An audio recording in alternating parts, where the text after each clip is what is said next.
People are fascinating, and I believe that everyone has a story to tell of their travels, hobbies, passions, and experiences. I want to get those stories told so they can entertain, inspire, and showcase the amazing talents of people and giving you, the listener, food for thought. My guests have taken risks, put themselves out there, created businesses, or taken their passion to the next level. I feel very privileged and honoured to tell all those stories in my All About You podcast. Enjoy the conversation. Welcome to the All About You podcast. And today my guest is Alex, and we are going into the world of hypnotherapy. Alex, welcome to the podcast. Thanks, Sheila. It's great to be here. Alex, can we just begin by talking about how you first got interested in the world of hypnotherapy? Sure. I think I've always been interested in it. I studied psychology at university, but then I got married and I ended up teaching and doing a variety of different things. But about 4 years ago, I became interested in it again and decided I went through a big change in my life, and I decided I wanted to go down that avenue to answer a few questions that I had that I'd never really answered for myself. So I studied hypnotherapy and NLP, which is neuro-linguistic programming, and life coaching, and I just found that hypnotherapy resonated with me for a lot of different reasons. The mind-body connection I've always found fascinating, and I found I really enjoyed it, and I haven't really looked back. Alex, can we begin by just trying to define what hypnotherapy is? Sure. It's a therapeutic technique that uses a focused state of attention, often referred to as hypnosis, to help people access their subconscious mind. Because your subconscious mind holds thoughts and emotions and memories that influence our behaviors and our feelings. So basically, I think per second, our subconscious mind will take in 11 million bits of information, whereas our conscious mind can only take in 40 or 50. We store things in our subconscious mind. If we had to recall them consciously, I think our brains would explode because it just would be information overload. So often we forget a lot of things, but they're in our subconscious mind. And, as life goes on, you have blocks. You might don't understand why you feel a certain way. Through hypnotherapy, we access the subconscious mind. You can perhaps find answers to questions that you didn't understand or why you're feeling a certain way. And it can clear blocks often. It helps with anxiety and stress, phobias, fears, generally feeling better about yourself. It's a wonderful way to clear blocks and to help you feel a lot better about certain situations that have arisen in your life, I suppose. Am I right in thinking this type of therapy requires you to be hypnotized? Well, that's quite a controversial word. I mean, I think when people think of being hypnotized, they think of the stage hypnosis, no control, barking like a dog. And actually all hypnosis is self-hypnosis. So we just guide the client to get themselves into a focused state of attention, a little bit like meditating, but it's not the same. You never lose control. You're never not aware of your surroundings. Just helps you to pinpoint. It's like using a magnifying glass and pinpointing that aspect of your life that you need to change or have some understanding about. Because I think this is the thing, isn't it? We've got therapy, and therapy comes in a multitude of different forms. As soon as you mention the word hypnosis, we all automatically think back to the stage shows. So I think a lot of people are, no, I need to be in control. I think the thought of sitting with a therapist, being aware of your surroundings, feeling you are in control, can obviously help you as a professional make that person feel at ease so that you can try and identify what the issues are or what's going on in that person's mind so that you can help them. Alex, can we talk about what that process would be like? So if somebody comes to you, let's say they've got issues with, let's say, imposter syndrome. That seems to be something we hear a lot about at the moment. People are feeling they're not good enough, although they're qualified or good at their job. They just feel that someone's going to put the hand on the shoulder. Let's say someone is coming to visit you because they've got issues with that. What would a typical session be like for that person? Well, Sheila, normally it's generally 3 sessions that we deal with issues. And the first session is always what we call a pre-talk. So that's where I'll question the client about when this started, what was going on in their life at the time. Basically, it's an hour. I never put a time on my sessions, but generally an hour of just getting to the root consciously of why they feel they have this syndrome, when it started, what was going on. And also it's a way to create rapport, because if the client doesn't feel comfortable with me and I've got an issue with the client, I mean, that doesn't generally happen, but you need to have that rapport in order to continue. So if I feel it's beyond my scope of practice or there's something that doesn't quite fit, I will refer the client to somebody else. So the pre-talk is very important to just establish those boundaries and for the client to feel comfortable and for me to then figure out the way forward, because the information that I get is it's paramount in determining what I'm going to do in the next session and the next one after that. So that's the first session. And then the second one, I introduce the client to hypnotherapy. So we'll do a session of hypnotherapy where it's basically, I can call it a resource state, where I let the client experience it. And it's a really nice, good feeling session. It's almost like you take the client to a place where they feel safe and comfortable. If in the next session something uncomfortable arises, it's almost like a safety anchor, like a place for them to go if they're feeling overwhelmed or something comes up that's a bit traumatic. So that's the second session. And then the third usually is a parts therapy. It's called parts therapy, a session where we go to regression. So it all depends on the client. I mean, I'm telling you, very, very simplified 3 sessions, but it's always based on the client and it's always client-centered. So if they come to me and they say they want regression, I'll do it for them. So it just depends what the issue is and how they want me to help them resolve it. I'm hearing a lot more about hypnotherapy. All of a sudden, it seems to be coming across my radar. Why do you think it's gaining popularity?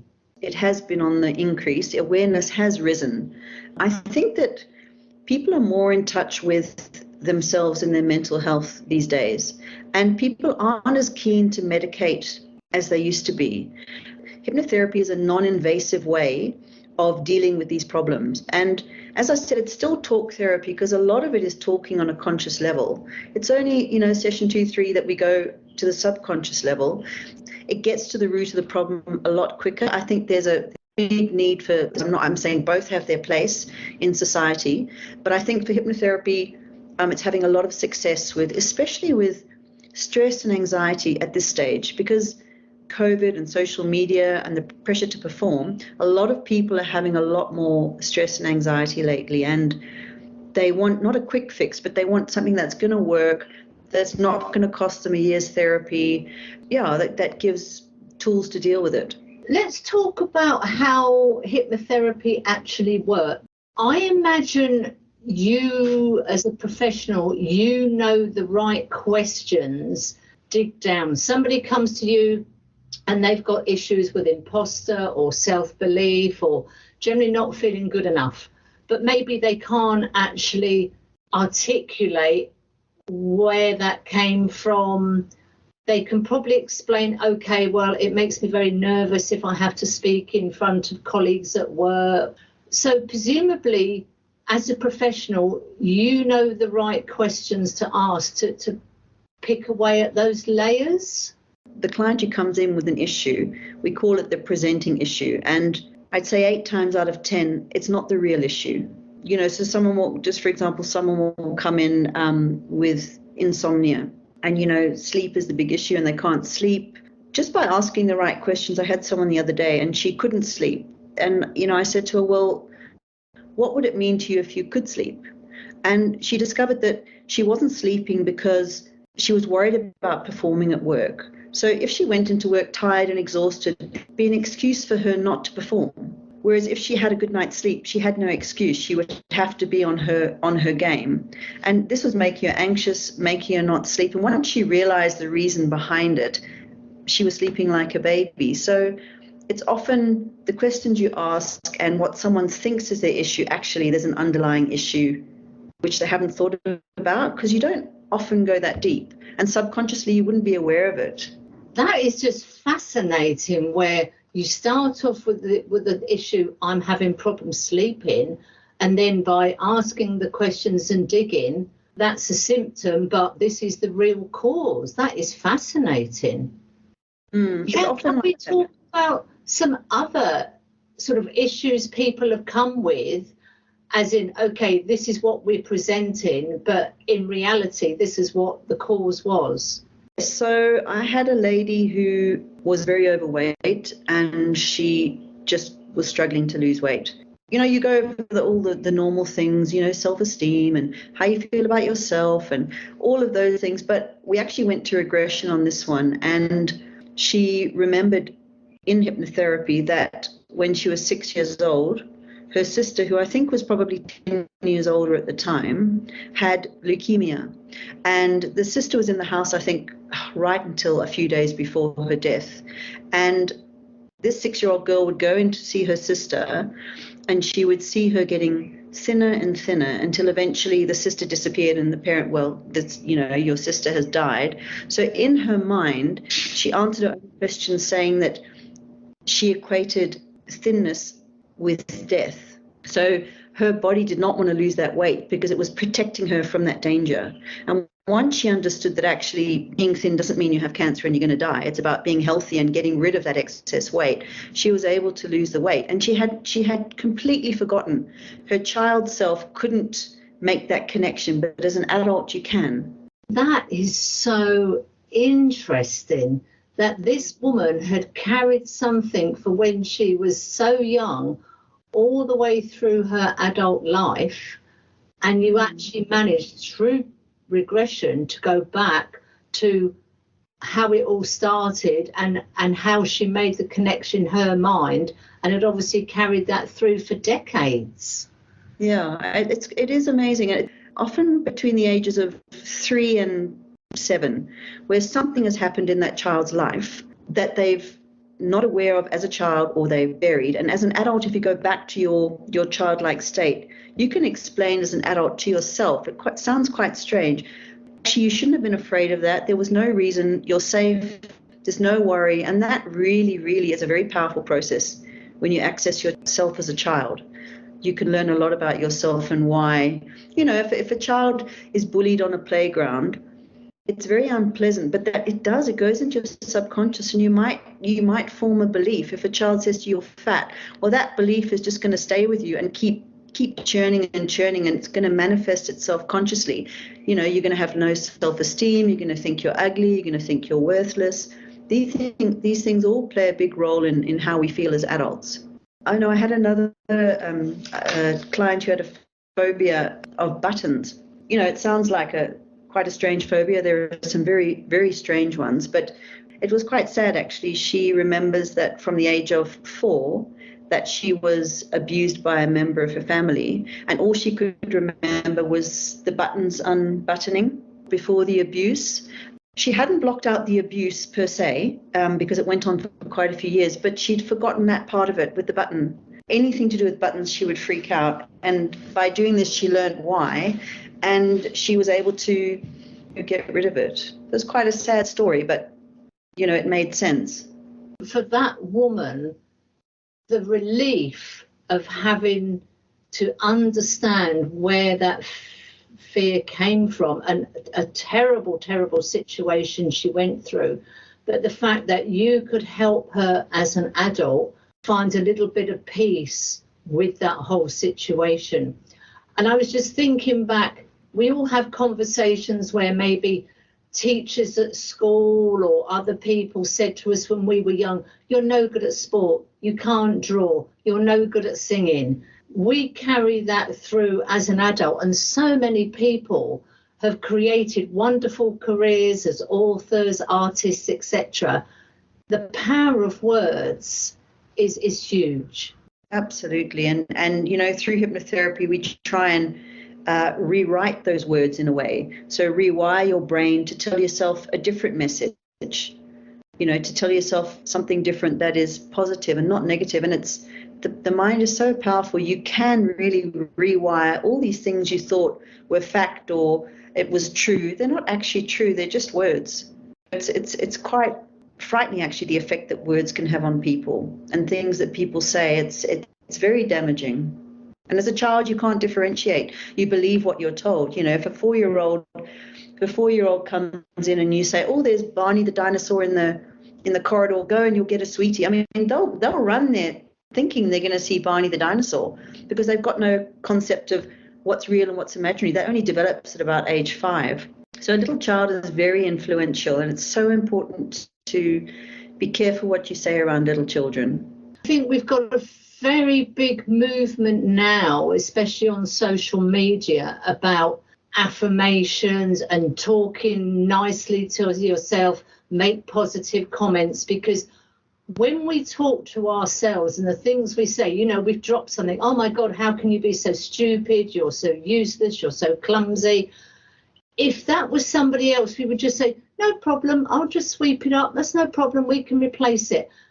The words we say to ourselves, and sometimes we catch ourselves saying it, we may say it aloud or we say it in our minds, are just terrible sometimes, the way we talk to ourselves. That's right. We need to start with positive self-talk every day because, you know, it's almost like fake it till you make it.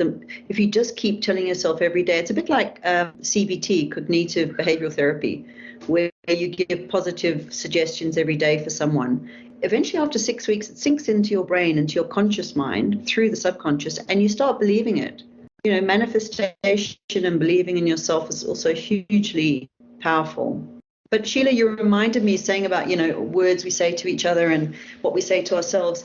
I had it was actually my stepfather many years ago was a barrister. He did criminal law.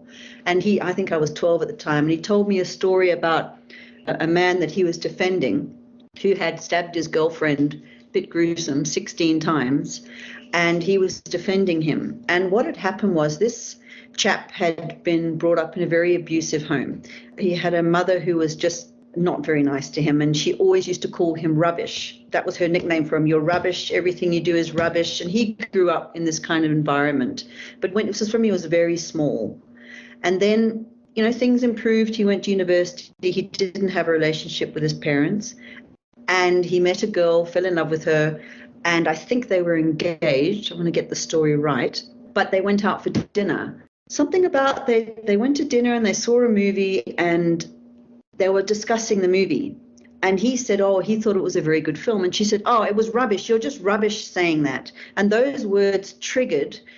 I mean, and he went berserk and he went home and he murdered this woman. It was like something triggered from his past and he killed her. But the point is he got off because they said that he was under duress and it was a trauma from his past. And so it was quite a bizarre case, but things can trigger from your past, all sorts of reactions that we're not always aware of. I mean, that is an incredible story. You know, children are sponges. They just absorb everything, whether it's positive or negative. We do remember things.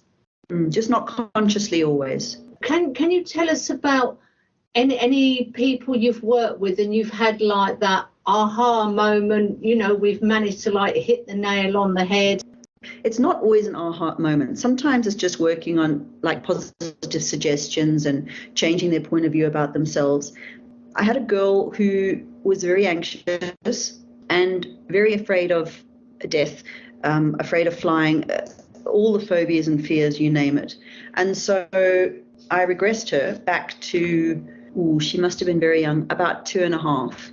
They were at a party, at a Christmas party, and she was a very clever girl. She'd somehow managed to open the gate and walk down the street, okay, while everybody was at the party. And I think her parents noticed very quickly, but they looked at the gate and the gate was shut. So they thought she hadn't gone out. Everybody was frantically looking for her.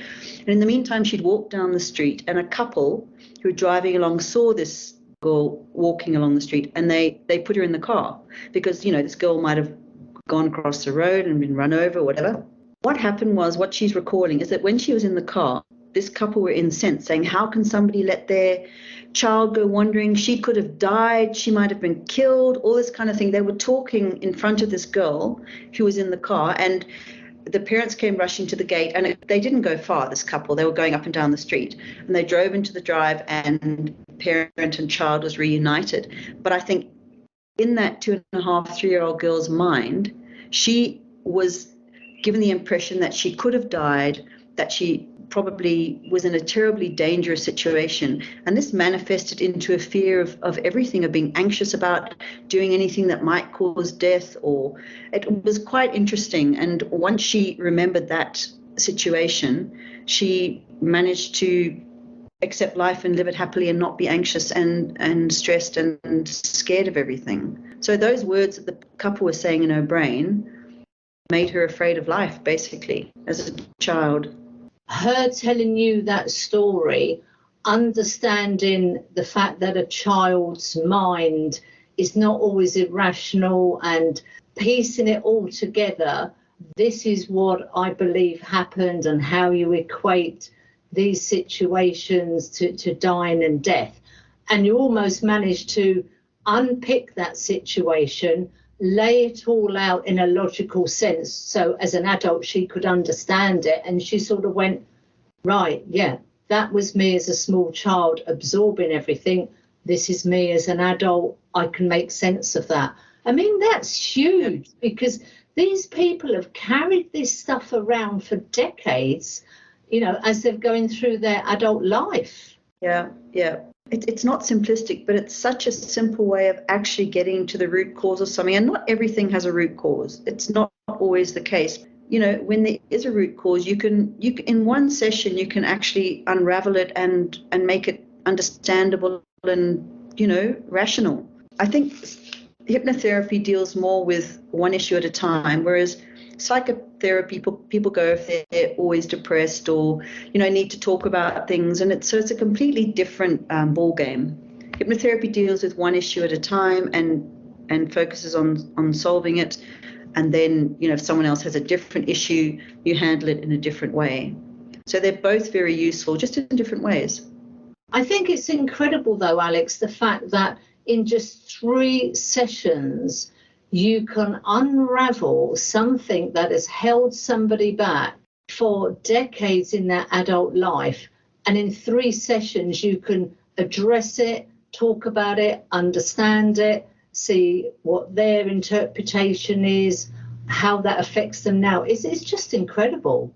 No, it's very powerful, and it's I'm glad that it's gaining more ground, because I do think it's had a bit of a taboo in terms of the entertainment business and media and TV, and it's actually very, very powerful. And there's, as I said, nothing like losing control or voodoo magic, hocus pocus. It's all very clinical and logical.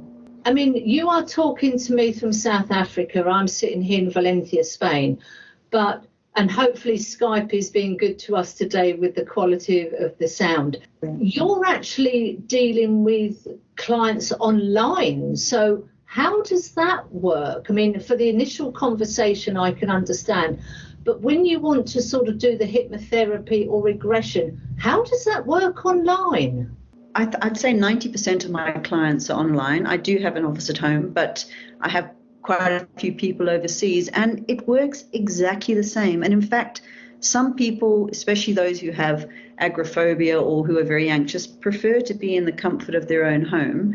And as long as, generally I have a very good connection, as long as they can hear my voice and I can see their face, just to check that they're coping and they're doing everything fine and are happy, then there's no issue at all. I've done many, many regressions online. And even if the connection does drop, which it doesn't, nothing's going to happen. It's not like they're going to be stuck. As I said, you're not asleep. You're aware of everything around you. You can merely open your eyes and then we'll continue on. So it's not like a danger that someone's going to be stuck in hypnotherapy.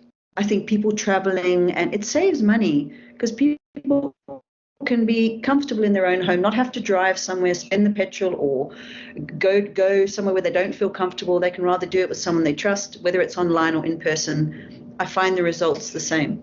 I think when you talk about people being hypnotized, a lot of people are frightened of it.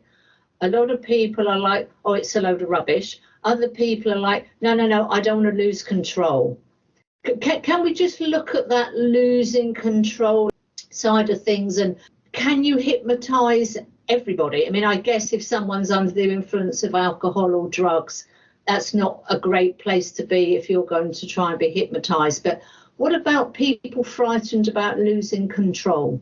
Well, as I said, I think this has come from things like stage shows and Darren Brown and hypnotists that are doing it for entertainment purposes. But what people don't realize or remember is that that's all got a context. So you're going to a hypnotist show.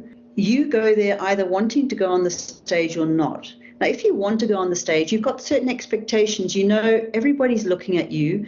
You know you're going to be asked to do certain things. You're obviously comfortable with making a fool of yourself or just being in the limelight. So it's all the context that is setting you up to do that show. So the people on that stage, they're not losing control. They're doing as much as they actually want to do. And nobody's ever going to do something that is in conflict with their moral code. That is a fact. The difference with hypnotherapy is that people come wanting to resolve a problem they have. So they're in the right mindset. There's no cameras, lights, audience. It's just the two of us. As I said, all hypnotherapy is self-hypnosis. I don't wave a magic wand or a clock or whatever and say, right, you're getting sleepy. It's just talking to the person, and by them relaxing and having a focused state of mind on something that they want to deal with, they're in control the whole time. I mean, people cough, people get up and go to the toilet. It's not like you're stuck in the chair. Having the quiet space to access those memories that you've perhaps forgotten or blocked, just haven't thought about for a long time. It's a quiet, peaceful space where you can find the answers. I'm just a facilitator. The person has all the answers themselves, and if they want to find them, they will. So you never lose control. It's not about control. I find that fascinating when you say you're just a facilitator and we have the answers inside them. But I guess it's just you as a professional, you know the questions to ask that are going to get that person talking and thinking. When did you first notice you felt like this? So it's somebody asking the right questions. Funny, and people who come in with chronic pain, because, we can deal with chronic pain, not something that's happened in the last 3 months, like an operation, because obviously you're going to have pain, but things have been going on for a long time. And often you ask the person, right, what was going on at the time when this hip pain started? And there'll be something emotional that's happened concurrently that they'd forgotten about. Oh, actually, I was going through my divorce, or actually I lost a friend, or not always, but 9 times out of 10 you find there's something that started at the same time that was emotionally damaging or upsetting, and it manifests in the body.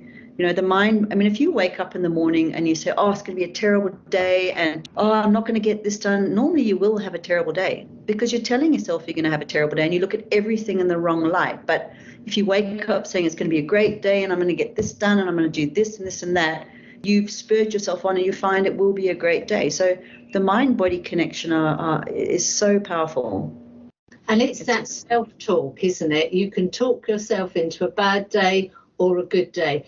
And even if you talk yourself into a good day and things don't go quite to plan, you're like, well, okay, it wasn't quite what I wanted, but, we've got through it. And exactly. You can still overcome those frustrations because you've still got yourself on that positive mindset.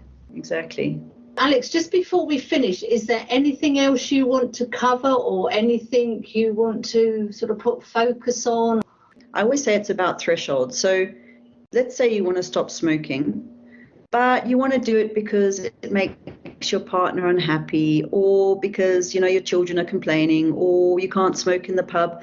That's the wrong reason to have hypnotherapy. The person who comes and sees me, it's not got to be referred by somebody. It's got to be their desire to change their life. So if you've got that desire, you've had enough If you want to stop smoking for yourself and nobody else, or you want to lose weight for yourself, nobody else, that's a good time to come and have hypnotherapy, because you're halfway there. You've made the decision you want to stop. And so you're actually going to do it. And by having someone guide you through the process, it's not about willpower, it's about changing your mental thought process. And I think by coming to a hypnotherapist, you will have success and you will be able to change the thought patterns you no longer want, or change the habits that you no longer want. It's really nothing to be frightened of at all. Equate it to going to a psychotherapist, but it's just a slightly different modus operandi with really good results. Alex, this has been such an interesting conversation. Hypnotherapy, the way you've explained it, it's nothing to be scared of. You're not going to lose control. You will be aware of what you're saying, what you're doing. You're just going to have somebody who can understand what you're dealing with, but will ask you the right questions to peel back that onion and get through to, this is where I think it started, and then give you ways to work through that and hopefully get rid of some of these things that have been plaguing you for decades. That's right, Sheila. I think you worded it very well there, saying it's like an onion and peeling back the layers, because that's exactly what it is. I think that's a very good metaphor. Alex, as I said before, you're sitting in South Africa. So if people are interested in getting in contact with you, where can they get hold of you? I do have a website. It is Alex, it's Hypnotherapy Wellness, on Facebook. And I also have a website, hypnotherapywellness.com. So, yeah, I'm available on those platforms. I have my details and contact details. Okay, perfect. So I'll put all the links to everything with the podcast. Alex, thank you so much for taking us into this world of hypnotherapy that I believe is coming across everybody's radar at the moment. And I think the way you've explained it, nothing to be frightened of. You're not going to lose control. Have that first initial conversation and just see if it's right for you. Alex, thank you so much. Thank you, Sheila. That was wonderful. Thanks so much. Have a good day. I hope you enjoyed the conversation. Please subscribe on whatever platform you are using. It is free. And if you would like to tell your story, please contact me on allaboutyoupodcast@yahoo.com and let's tell your story.